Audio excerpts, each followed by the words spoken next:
Bună, dragilor, și bine ați venit la o nouă citire. Dacă titlul te-a atras, înseamnă că ai aici cu siguranță un mesaj pentru tine. Îți mulțumesc pentru că mă urmărești, îți mulțumesc pentru că mi-ești alături. Dacă vrei și tu astfel de citire, te invit oricând, cu drag, doar pe aplicația de tarot și astrologie Cristina Zurba, disponibilă atât pe iPhone cât și pe Android. Să vedem așadar mesaje, ce trebuie să știi.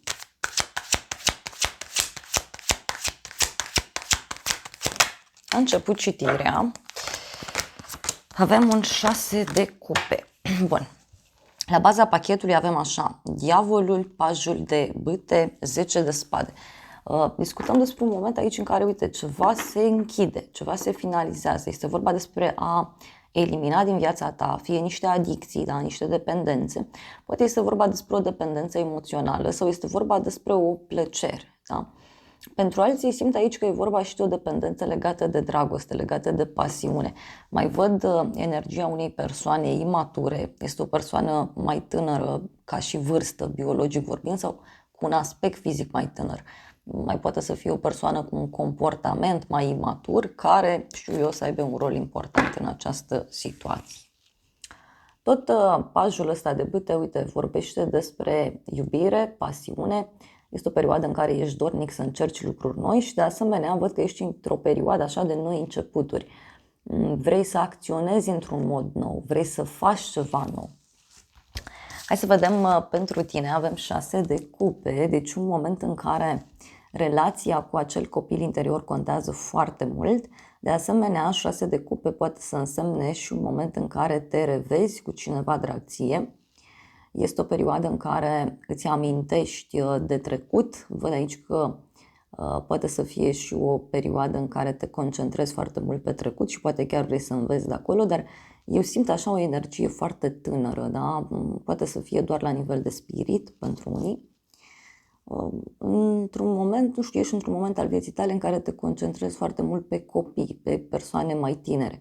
Poate să fie și un moment în care te simți ușor, simți că plutești, te bucuri așa de fiecare lucru mărunt, precum un copil. Hai să vedem 6 de cupe pentru tine.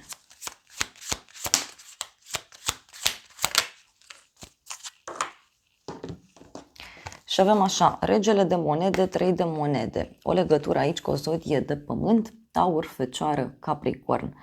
Văd aici că ești într-un moment în care studiezi, înveți ceva, unii poate încerca să reparați ceva valoros, dar pentru alții poate să fie și un moment în care vă concentrați foarte mult pe sfera materială. Simt aici energia unei persoane care este fidelă, este o persoană care se mișcă greu, dar este o persoană care, sau pe care te poți baza. Cumva omul ăsta e foarte stabil, ai pe cine să te bazezi. Pentru casa ta avem asul de spade, o decizie pe care o iei pentru casa ta. Tot pentru casa asul de spade înseamnă și o nouă regulă, poate să însemne și o hotărâre radicală privind relația cu familia, privind relația cu oamenii apropiați. Un răspuns pozitiv legat de acte, uite. Hai să vedem asul de spade.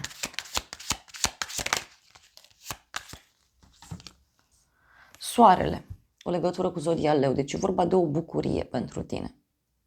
Este și un moment în care începi să vezi lucrurile mai clar în legătură cu ideea de familie, de casă, prieteni.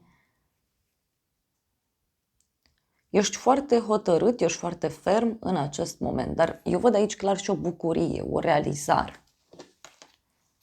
Uite, avem îndrăgostiții. Poate e ceva legat și de un cuplu foarte apropiat ție, niște prieteni, cineva din familie, sau pentru alții este vorba de cuplul vostru în sine.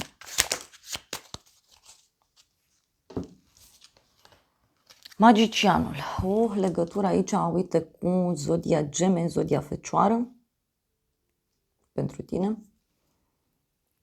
Lucrezi pentru bunăstarea ta, lucrezi pentru starea ta de bine. Mai văd aici că o energie masculină din casa ta ar putea avea un rol important în această perioadă. Dar eu văd clar că aici niște schimbări au loc, dar cumva de la bază.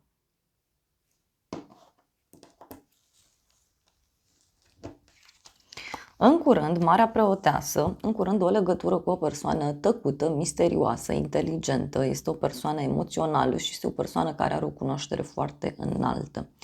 De asemenea, Marea Preoteasă poate să însemne și o persoană secretoasă, dar și cineva care are o cunoaștere foarte mare, doar că nu spune foarte multe.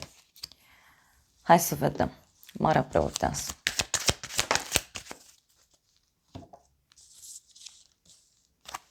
Cinci de bâte, Împărăteasa. O conexiune cu zodia Taur, zodia Balanță. Uite, în curând poți să afli de un conflict între niște femei. Poate e un conflict care pleacă de la bani, poate are legătură și cu cineva care e prea grijuliu sau cineva căruia îi place foarte mult să dețină controlul.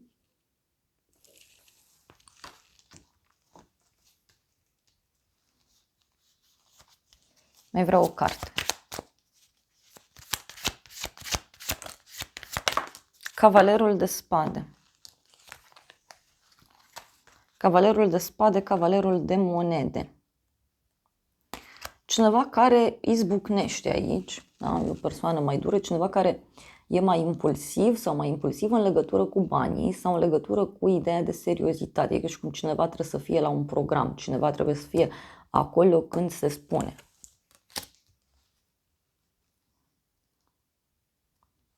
E o ceartă, repet, care pleacă de la bani. Eu așa simt să transmit.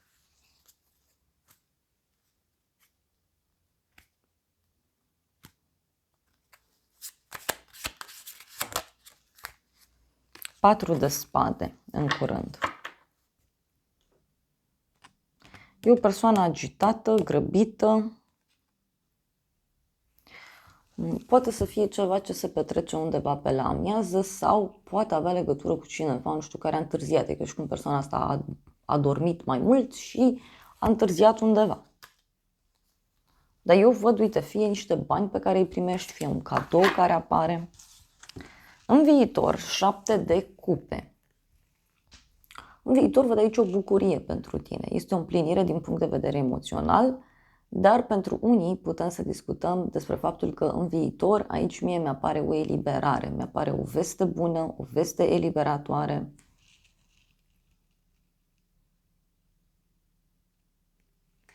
E ca și cum ești în paradis, da? Ești într-un loc foarte frumos. Hai să vedem în viitor.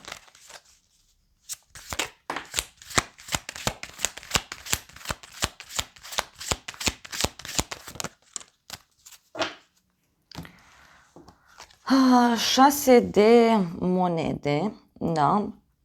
3 de bâte. O legătură cu ideea aceasta de bani, da? E ca și cum primești bani, primești cadouri, cineva ți oferă ceva anume. Pentru unii poate să însemne și o rezolvare din punct de vedere financiar. Poate să fie și asta. Dar eu văd, uite, o împlinire, e o eliberare, e ca și cum reușești să finalizezi ceva, reușești să duci ceva la bun sfârșit. Și apoi avem asul de cupe, deci o veste bună, un nou început.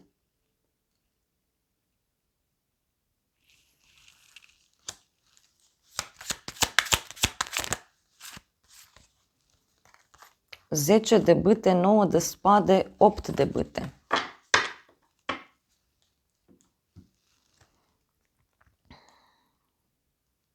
E o oarecare greutate pe care o văd aici și un oarecare stres, dar 8-ul ăsta de bâte vine cu o rezolvare foarte rapidă. Vine cu o rezolvare foarte bună. Hai să vedem ce nu știi tu, ermitul. O legătură cu zodia Fecioară. Ce nu știi tu aici are legătură cu o persoană izolată, timidă, retrasă. Este o persoană înțeleaptă. Cineva care știe foarte bine aceste reguli ale vieții. Este o persoană cu experiență mare de viață. E ca un profesor, ca un mentor, dar parcă e cineva care, cum să vă zic eu, parcă e la ultima reîncarnare, da? Parcă e un suflet bătrân aici. Asta înseamnă că e o persoană foarte înțeleaptă, cu o foarte mare experiență de viață. Cineva care vine și îți luminează calea, dar poate să însemne și o persoană din jurul tău căreia îi place foarte mult să rămână izolat sau izolată. Și uite, e o persoană care are niște regrete în legătură cu familia, da? Sau cineva care nu se poate bucura de ceva ce are. Poate să fie o persoană care a pierdut pe cineva, poate să fie o persoană care a pierdut o poveste de iubire, a pierdut ceva.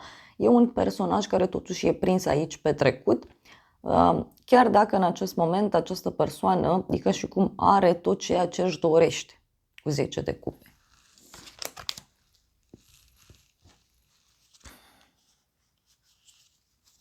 Mai vreau o carte.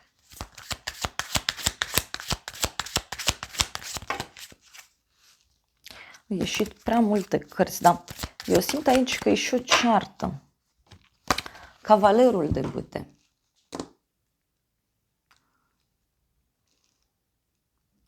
Persoana aceasta, uite, e pregătită să vină să te apere de cineva. Este o persoană bătăioasă, războinică. Poate este și o persoană mai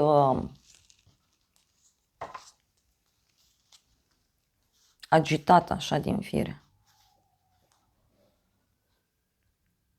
Dar mai văd eu că parcă e cineva care vrea să-și răscumpere niște greșeli din trecut.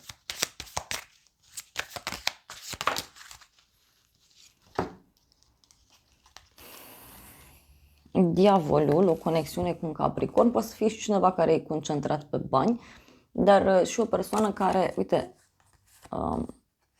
e manipulat sau manipulată la rândul său de către altă persoană, pentru că mai avem aici regina de bâte, care înseamnă o rivală. Pentru unii mai văd și o legătură cu zodie de foc, leu, berbec, săgetător. Da. Deci e vorba de o persoană dură, rece. Cineva parcă e manipulat, dar poate să însemne și că persoana aceasta s-a trezit la realitate din această manipulare, din această situație complicată. Pe neașteptate, faetonul, o legătură cu zodia Rac. Pe neașteptate văd aici că împreună cu cineva vă puneți toate forțele în legătură cu un proiect, în legătură cu rezolvarea unei situații. Poate să fie și că pe neașteptate te unești cu cineva pentru a soluționa ceva anume. Mai vreau o carte.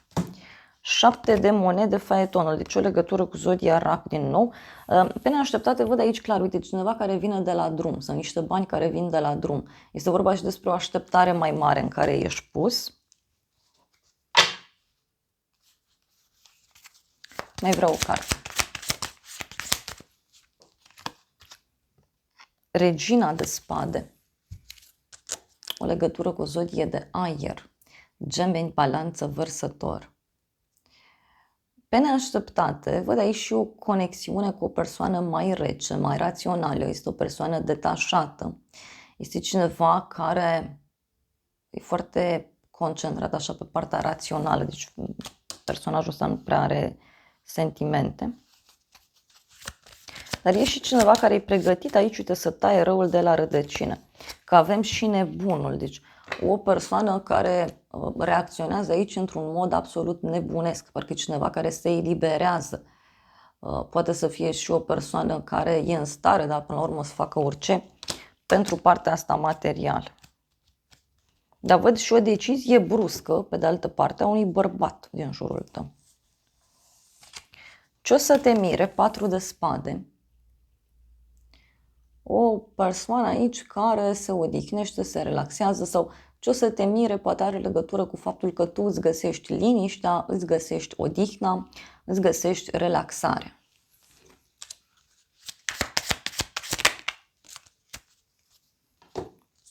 Pajul de spade, 10 de monede. Ce o să te mire aici? Uite, e cineva care poate te invită într-un cerc de prieteni, într-un cerc de oameni, cineva care te invită în familia sa. Ce o să te mire e o invitație pe care o poți primi. Dar și într-un moment, uite, fie pe la amiază, fie într-o zi în care tu îți iei liber, să te relaxezi, să te odihnești, posibil să fie cineva care e interesat aici de casa ta sau care e interesat de tine să-și construiască, știu eu, poate o familie. Da. Și avem din nou împăratul ăsta, uite, care dă la spate tăcerea, împăratul ăsta care e foarte hotărât. Eu cred aici că pentru tine e vorba de o atitudine total diferită pe care cineva o are. 3 de cupe, 4 de monede. Deci e o persoană foarte hotărâtă aici în jurul tău. Personajul ăsta e foarte hotărât să petreacă, să celebreze, să se bucure de viață alături de tine. 6 de cupe, uite, e cartea de la început și cu ermitul. Deci e cineva aici care își dorește să se apropie de tine, e cineva care ține la tine, poate să fie un părinte, pentru alții poate discutăm chiar de un suflet pereche. Deci de o iubire sinceră. Hai să vedem.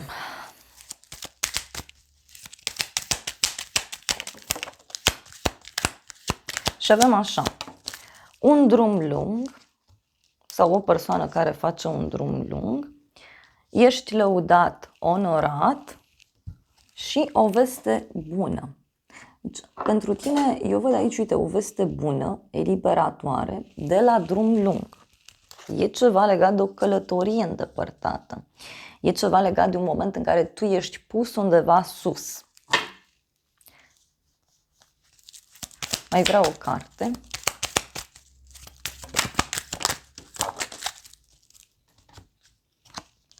Avem surpriză și lacrimi. Deci, surpriza poate are legătură și cu o persoană înlăcrimată. Sau o persoană care e înlăcrimată, e supărată, are un moment în care reacționează într-un mod nebunesc, într-un mod ciudat. Mai văd eu aici.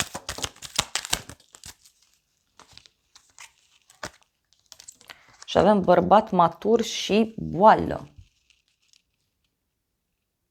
Deci o persoană care nu se simte bine, o persoană care se simte lăsată deoparte.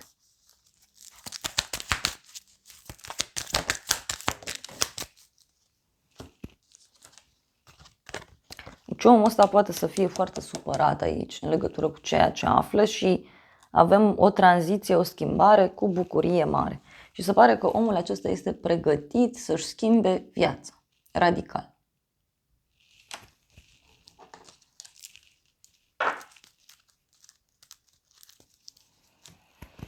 Hai să vedem ce spune și acest tarot. Cineva care se gândește la un sfârșit, cineva, uite, se gândește aici să pună punct la o relație, cineva se gândește poate chiar că relația a ajuns la un sfârșit.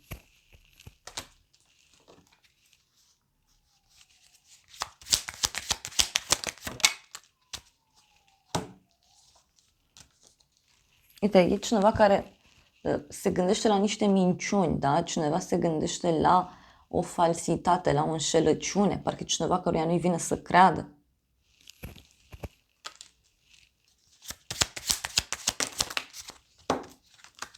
Omul ăsta se simte furat, e ca și cum nu mai are încredere, e cineva fără încredere.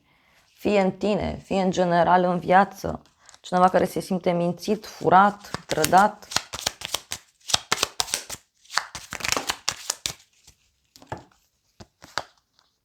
Și avem gelozie și copilul.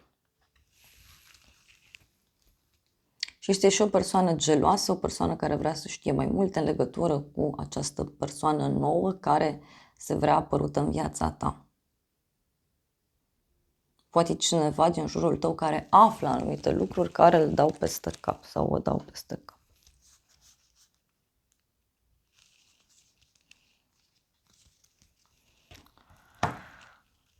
Hai să vedem și acest oracol, ce mesaj are pentru tine. Avem soarele din nou, da, soarele, energie, o persoană pozitivă și avem claritate. Da? Oracolul spune că se face lumină în această problemă. Lucrurile se clarifică. Doar că, repet, văd o persoană cam supărată, este o persoană căreia parcă nu îi se pare real ceea ce se întâmplă.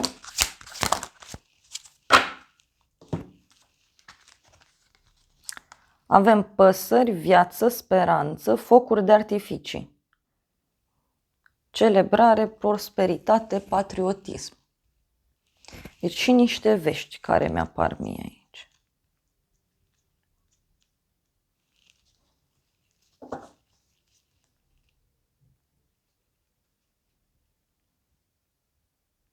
Avem un elefant, noroc, loialitate.